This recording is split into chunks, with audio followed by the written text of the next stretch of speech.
Assalamualaikum warahmatullahi wabarakatuh. Selamat sore, teman-teman.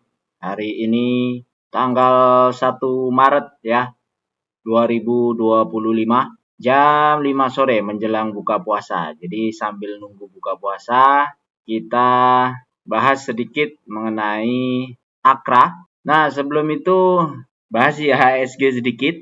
Hari Jumat kemarin horor, turun 214 poin atau 3,3%. Ya, seperti sebelumnya, ini memang kondisinya memang berat. Kalau ditarik garis dari manapun juga sudah hampir semuanya jebol ya teman-teman ya. Selama 100 hari terakhir sudah turun 20% dari harga tertingginya. Katanya kalau sudah seperti ini, sudah memenuhi syarat kita sebut sebagai bearish. Jadi kalau di bawah 20% itu masih koreksi sedikit gitu ya, katanya para suhu. Absen ya, yang masih punya cash di komen. Saya sendiri walaupun masih ada tapi nggak banyak, tetap kita incar ya saham-saham bagus. Kapan pullback-nya saya belum tahu. Tapi kalau melihat kondisi yang ada, rupiah juga masih melemah. Hari ini ada berita juga, kurs rupiah terhadap dolar mengalami pelemahan lagi. Jadi makin melemah rupiah, investor asing juga makin enggan untuk masuk ke bursa kita. Karena harga sahamnya tetap pun, kalau mereka masuk ke bursa kita dengan kondisi pegang rupiah, nilai uangnya pun juga akan ikutan turun ya teman. Jadi selama seperti ini masih ada Trump perang dagang, kemudian rupiah melemah, kemudian MSCI menurunkan grade investment kita, mestinya tekanannya masih akan cukup besar. Sudah turun sebanyak itu pun juga porsinya kepemilikan asing itu juga masih lumayan besar ya, 40%. Jadi kalau keluar turun ya wajar aja. Oke, nah kita lanjut bahas Akra. Kemarin ada yang request, ada Om Aji ya, nanti komen ya Om Aji. Jadi request Akra dibahas. Ini perusahaan sudah lama, 64 tahun melayani konsumen industri dan retail di Indonesia, jadi memang sudah lama ya. Ini jualan bensin dari 2018, brandnya BP. BP sendiri punya 53 outlet. Lalu ada AKR, ini dari 2010, ini punya 106 outlet di seluruh Indonesia. Kemudian ada bahan-bahan kimia dasar, ini dari 1960 loh, lama sekali. Infrastruktur logistik, ada 14 kapal dan 250 truk. Kemudian ada juga biodiesel B35. Ini bukan pilok ya teman-teman ya. Ini tuh tampungan bahan bakar nih di pinggir laut ini. Di foto dari atas. Kayak pilok dijejer-jejer ya. Itu saking gedenya. Nah, ini menarik. Selama 30 tahun listed di IDX, CAGR 23%. Ini besar untuk market cap. Laba CAGR-nya 18%. Ya lumayan. Secara laba dari 17,5 miliar menjadi 2,8 triliun di tahun 2024. Mereka juga gambarkan laba yang terus bertumbuh. Ini pede sekali ya. Dari 2005 sampai 2023 luar biasa. Mereka juga punya perusahaan logistik, ada pelabuhan-pelabuhan ini gede juga ya. Kemudian distribusi BBM, kemudian ada kimia dasar yang tadi sudah saya sebutkan. Nah, ini dengan Pertamina kemarin ada kasus masalah Pertamax oplosan kalau kata Kejagung, tapi akhirnya banyak yang bahas bahwa itu tidak bisa dioplos gitu ya. Ya orang awamnya memang sebutannya ya oplosan gitu aja udah cukup. Walaupun sebenarnya kalau itu nggak bisa dioplos kan ada tuh di penjelasan.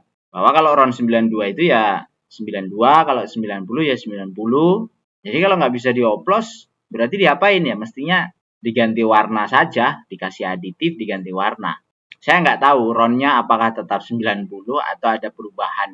Nah, pasti secara pelanggan mestinya akan berpengaruh. Saya sendiri juga salah satu pelanggan BP. Kalau nggak ada lagi keluar kota, mungkin ada Pertamina ya mampirnya ke Pertamina gitu. Tapi kalau di sekitaran sini mungkin pilihannya ke BP daripada Pertamax. Teman saya kemarin sempat buat status katanya tidak pernah sepatah hati ini dengan negara katanya gitu. Itu sama ya. Aduh, itu jahat banget itu. Pertamina menjual Pertalite di labelin Pertamax ya. Kalau saya nyebutnya awamnya begitu. Terus ini mereka juga sampaikan rekam jejak pembayaran dividen yang konsisten 2017, 18, 19, 20, 21, 22, 23, 24. Hanya saja annual yield-nya naik turun ya. Kemudian dividen payout rasionya juga naik turun. Nah, ini komitmennya mereka pembayaran dividen dengan lebih dari 30% rasionya. Artinya setiap perusahaan yang ada di public expose membicarakan dividen itu saya akan tertarik ya. Ini bagus. Terus ada breakdown pendapatan dan breakdown laba brutonya. Memang sektor yang paling besar itu ada di perdagangan dan distribusi yang warna biru ya teman-teman. Perkembangan terkait dengan distribusi BBM-nya juga bagus. Ini mereka sebutkan di sini pertumbuhan SPBU-nya BP itu juga lumayan signifikan. Outlet-outlet dari 2023, 24. Nah, ini targetnya mereka ya 2025, 26, 27. Ini perkembangan pertumbuhan outletnya dan sales fuel-nya dan itu naik, artinya bagus. Terus mereka bekerja sama dengan Pelindo. Ini ada kawasan industri dan pelabuhan terintegrasi. Ini di Gresik ya, kawasan ekonomi khusus. Dia punya 780 hektar dengan nilai indikatif sekitar 18 sampai 20 triliun. Nah, kalau dilihat dari breakdown sales yang ada di sini, itu kawasan industri itu masih kecil. Tapi kalau berkaitan dengan labanya, kawasan industri itu cukup besar ya kontribusinya. 18 sampai 20%. Artinya saling menunjang ya, teman-teman. Outlook finansial baru sampai 2023, jadi nanti mungkin dilihat aja nanti di akhir periode ya, di 2024-nya. Karena di Q4 mereka belum ada laporan ini, apakah naik atau turun, karena 2003 bagus sekali ya, EPS-nya 138. Dan kalau melihat ini mestinya nggak nyampe, tapi nggak tahu ya nanti di akhir periode 2024 ini karena belum laporan. Perusahaan ini juga memperhitungkan ESG, nah, jadi ada roadmap-nya sampai 2030 katanya, AKR Horizon untuk sustainability. Nah, ini agak menarik karena profil BOD dan BOC itu ditempatkan di akhir dan preskomnya Pak Sugiarto Adikusumo ini barusan belanja sahamnya. Kalau dilihat di laporan Januari, beliau memiliki sekitar 0,51%. Terus dari situ belanja terus nih. Pembelian pertama ya, 7 Februari, 10 Februari, 11 Februari, di harga 1.100 rata-rata ya. Ada 2 juta lembar, 6 juta, 2, 5,4 juta. Kemudian tanggal 17 Februari beli lagi 916.000 lembar di angka 1.100 dan beli lagi di 12, 13 dan 14. Ini berarti sebelumnya. Saya sudah rekap beberapa dia beli di Februari dari tanggal 7, 10, 11, 12, 13, 14 sama 17. Ini harga rata-ratanya. Ini harga pembeliannya. Di total mungkin sekitar 32 miliar nih. Kalau saya hitung totalnya pembelian beliau. Dengan harga rata-ratanya 1.106.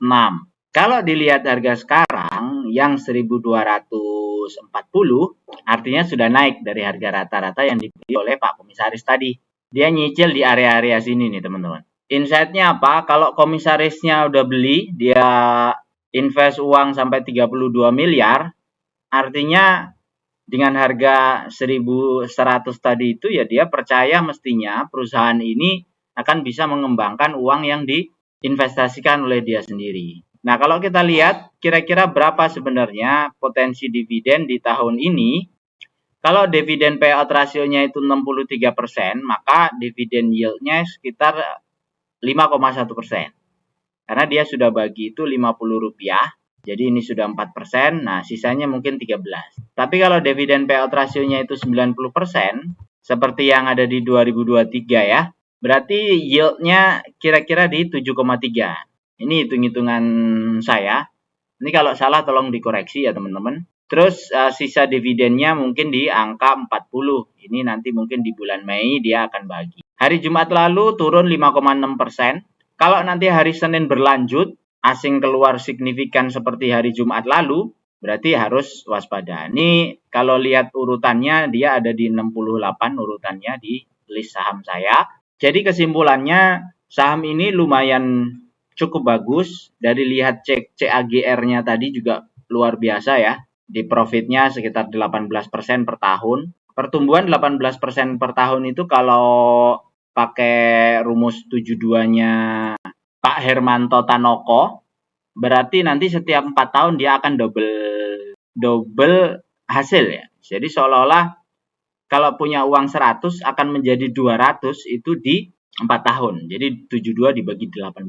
Dia punya rumus gitu, unik sekali ya. Orang-orang hebat itu punya triknya sendiri-sendiri. Jadi kita hitung aja 72 dibagi 18 itu sama dengan 4 tahun. Itu bagus, bagus sekali. Punya 1000 akan menjadi 2000 nanti setelah 4 tahun. Ini adalah CAGR terhadap profitnya dia. Nah, masalahnya kalau dividen payout rasionya itu naik turun, tidak konsisten, ya berarti apa yang disetorkan ke kita nanti pun juga memungkinkan akan tidak konsisten juga. Dan harapannya dengan komisarisnya juga banyak membeli, kayak Pak Sugiarto tadi, itu mempengaruhi juga keputusan gitu. Karena kalau dilihat di sini, per 31 Januari, Pak Komisaris ini masih di bawah kepemilikannya daripada Pak Haryanto Adikusumo. Direksinya itu punya 200 juta lembar ya, atau 1%. Jadi itu aja dari saya untuk review saham hari ini. Semoga bermanfaat. Sampai jumpa lagi di video berikutnya, dan hati-hati ya, IHSG masih ada kemungkinan turun ya teman-teman, karena sudah memasuki bearish. Nanti pullback-nya kapan, nanti kita lihat. Nggak ada yang tahu pullback-nya akan kapan. Karena semua indikator ini Q1 mungkin juga akan banyak yang turun. Perbankan juga banyak yang di bawah ekspektasi hasilnya. Tetap sehat, tetap semangat. Semoga bermanfaat. Wassalamualaikum warahmatullahi wabarakatuh.